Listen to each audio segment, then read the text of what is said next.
Yo guys, what is good? Welcome back on the Uncle Sharma channel. You know what time it is? It's time to preview another game of Serie A for Inter. This is the catch-up game for Inter, the game that we missed out because when we went off to Saudi Arabia for the Supercoppa Italiana, that of course we won. It's Inter versus Atalanta tomorrow, 7:45 p.m. Kickoff time has come quickly. You know, just the other day we played Lecce, beat them very convincingly 4-0. Continuing our win streak, and we want to continue that win streak even with our nice cushy plus 9 point gap from Juve and then plus 12 from Milan. But before we get into that, it's been an interesting day today on Twitter or X, however you want to call it. That conversation, that debate once again came up about Inter versus Arsenal. Culture Cams was a kind of a content creator, more in the Premier League space, of course. I wouldn't go as far as calling him a Prem Tard or a Prem Face though, but he put out a tweet saying that Inzaghi is his preferred guy for Man United. That's the team he supports. He's the number one target, and then he's got a bit of a following, so he tweeted out saying, Arsenal are bigger than Inter. Like, what are we talking about here? Inzaghi, why wouldn't you want to move to the Premier League? And then since then, today, that debate flared up again. And again, we have to reiterate, Arsenal fans, this is we're just talking about, on an international level here.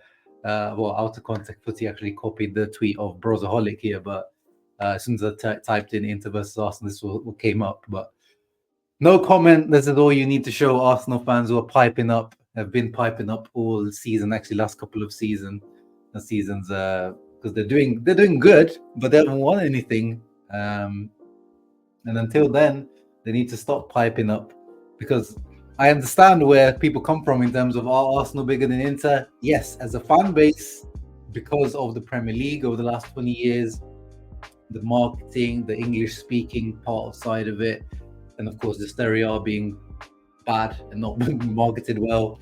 The size of the Arsenal's fan base, 100%, is bigger around the world. The amount of money, revenue, all that kind of stuff, marketability, okay, they're bigger. But then every other aspect for a sport team, we're talking about sports here, football, trophies, major. I know Arsenal were trying to say, the Arsenal fans were trying to say they actually won more trophies than Inter, but that's because they were adding in community shields, which is ridiculous. But we're talking about trophies that matter, and Inter are way clear. Heritage, history, the number of legendary players Inter have had, greater players. It's generally a better team. But my takeaway from this is basically, again, we just need to make Inter versus Arsenal happen. I need to see it happen. And I am supporting Porto versus Arsenal in general, because I like Porto in general, and I like Conceição, and I don't mind when the Prem teams lose in Europe anyway. But now I'm almost kind of half hoping they go through, and we go through, and then we just get Arsenal, because we just need to get this game going. It's going to be a spicy one, Inter versus Arsenal, if it happens.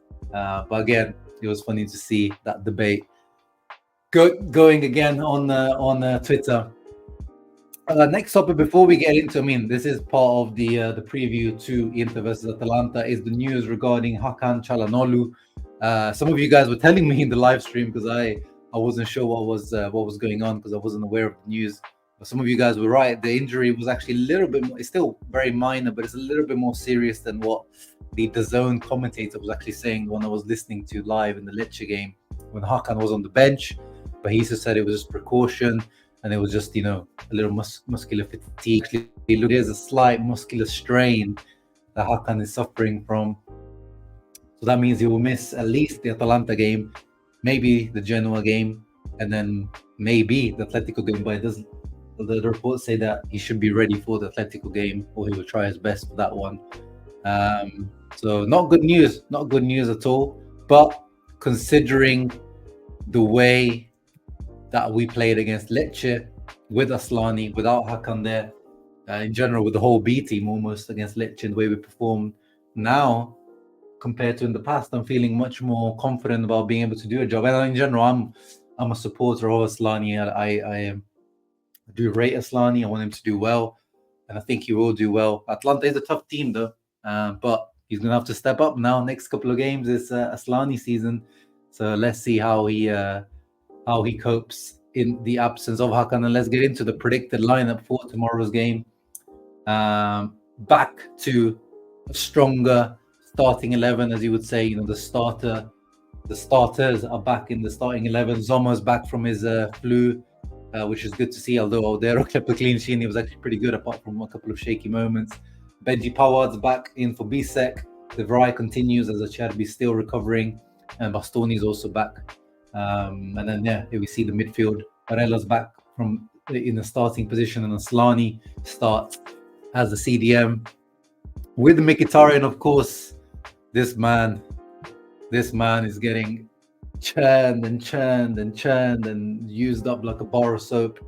I mean, here again, I know that Inzaghi doesn't see Frattesi and Barella being complementary, or maybe he doesn't see Frattesi's left centre mid, but at some point you need to rest Mkhitaryan, man. Because that's what happened to Hakan. This is what could happen to Mkhitaryan. He's playing a lot of football, maybe too much football, especially at his age. I know that he's a consummate professional, takes care of his body, but this is no good. He might end up regretting it. You know what happened last year, Champions League final without Mkhitaryan. I don't want to see Mkhitaryan missing the Atletico game, because now that is taking, to me, that's becoming more important now than some of these Serie A games, because the position in Serie A is letting us have that bit of breathing space to make these types of reasonings. And Frattesi's performance, 1 goal, 1 assist, and as I said, I gave him my man of the match against Lecce as well.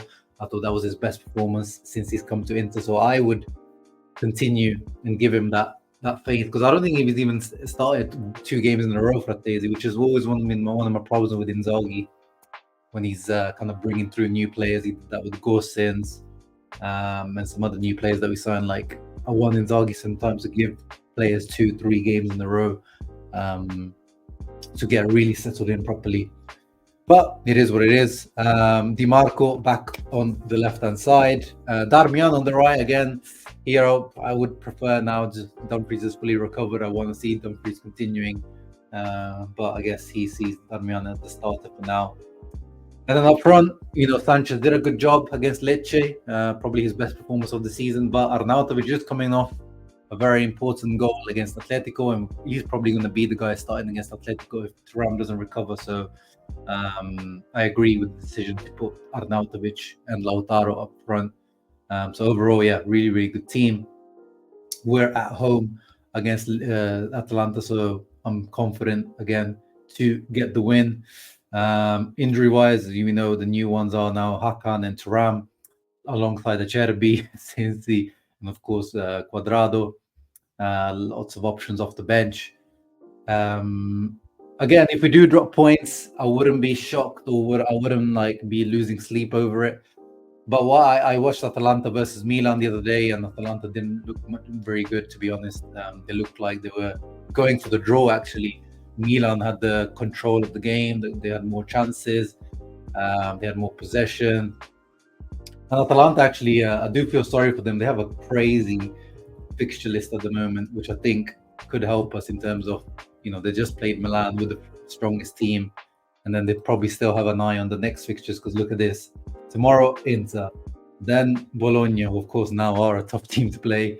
Then in the Europa League, they go Sporting Lisbon, which is probably one of the hardest teams they could have got outside of, Liverpool and some of the other teams. And then they have Juve away. And then again, they have Sporting, and then they have Fiorentina. It's a crazy couple of weeks for Atalanta. So I think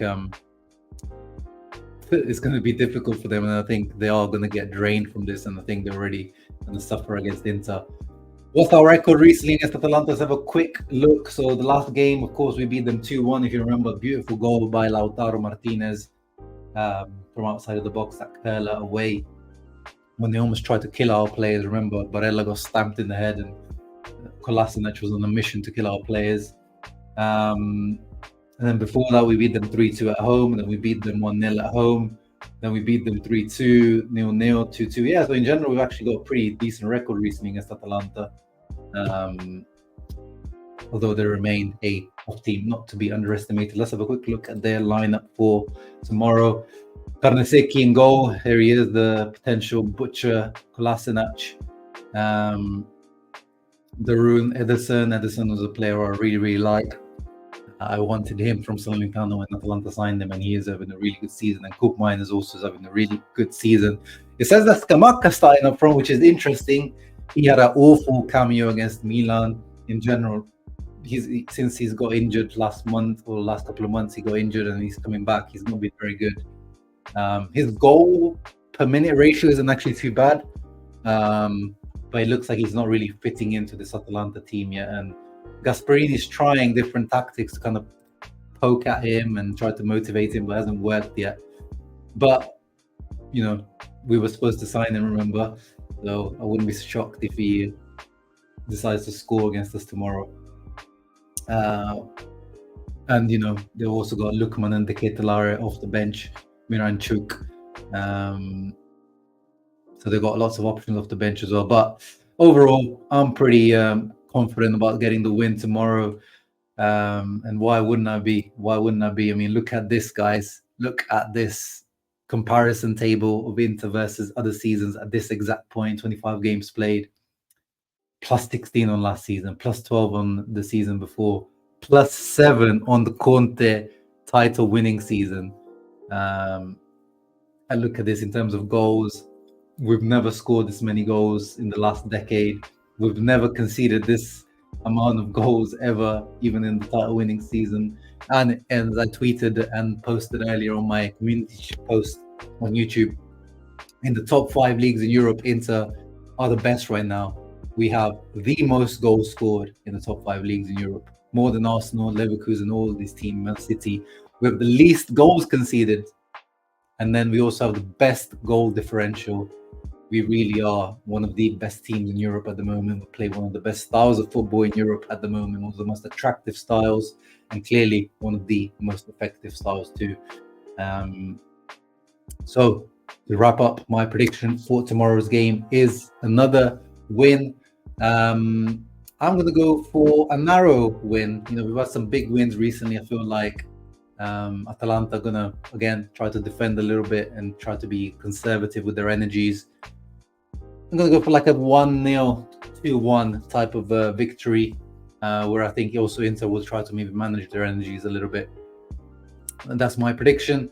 And I hope Arnautovic continues his goal-scoring form. You guys let me know in the comments down below what your prediction is for tomorrow's game.